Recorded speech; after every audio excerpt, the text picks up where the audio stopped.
My friends, welcome back to the Review Den, and this time we're looking at the downloadable content for Ghost Recon Wildlands.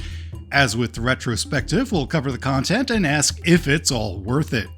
Now, since game companies like to make storefronts as difficult as possible to navigate, I'll cut through and say if you're looking for gameplay, you're looking for Narco Road and Fallen Ghosts, better known as Year 1 content.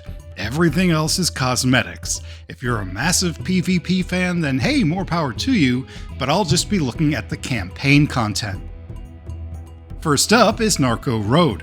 Probably the biggest complaint with Wildlands was that it deviated from the older games, which were slow, tactical, unforgiving affairs.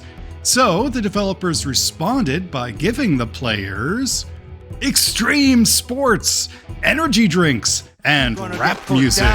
Your head filled with lead, face gone, name gone, never took part. Wow, way to read the room, Ubisoft.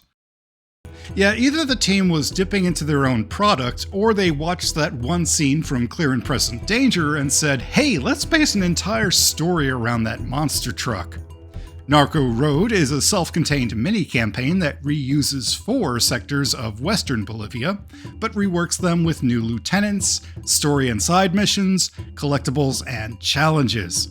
Unlike the main game though, which at least tacitly took itself seriously, Narco Road is more like Spring Break Ghost Recon. The 3 main lieutenants are all cringy thrill seekers, and you need to earn their trust by building up, oh, I can't believe I'm saying this, social media followers, so you can go deeper undercover and discover Santa Blanca's main distributor.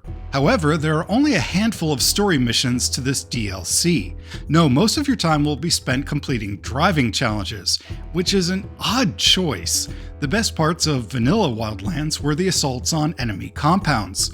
Bases would usually have multiple types of defenses, such as drone jammers, mortars, and gun towers, which forced you to slowly work through the different layers. It forced you to think and use force, almost like the old Ghost games. Here though, combat is significantly rolled back, and you're forced to go solo through an Ubisoft checklist of drifts, mountain climbs, motorcycle trials, and pilot wings hoops. And all of this with a physics engine that feels like a 15-year-old GTA game.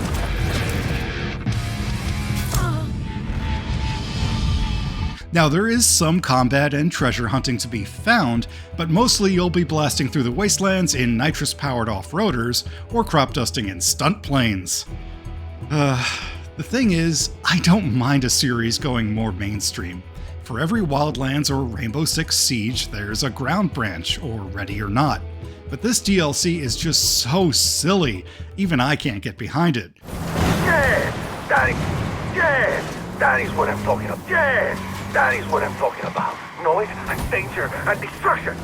You are like it. Yes, that is what I'm talking about. Thankfully, Ubi did get the message with Fallen Ghosts. Like Narco Road, this DLC is a self-contained mini-campaign, has no effect on your Wildlands save, but it leans all the way into combat.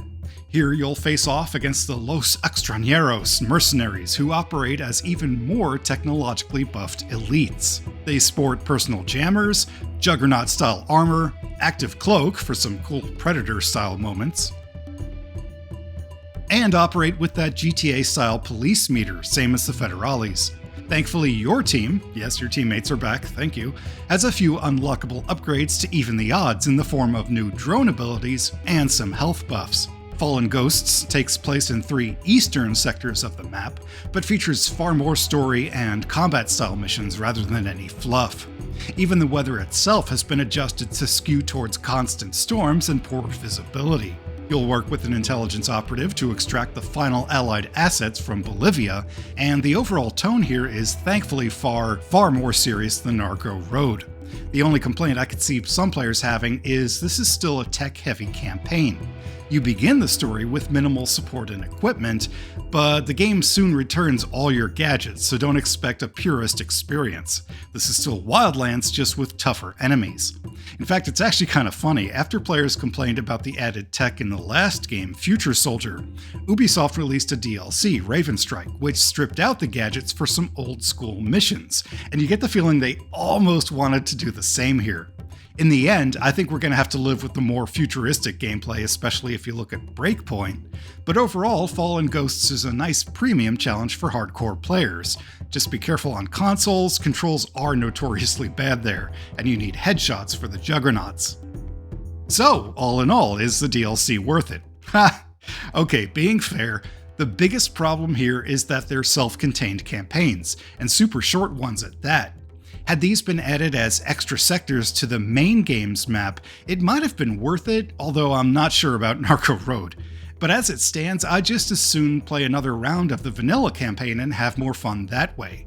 For a dirt cheap sale, maybe Fallen Ghosts for the challenge, but the main campaign has a lot of free playability, and a lot of fans. It's pretty scalable depending on your settings. But what are your thoughts though? Feel free to comment below, and thank you all so much for watching. Remember to keep going, because you are worth it.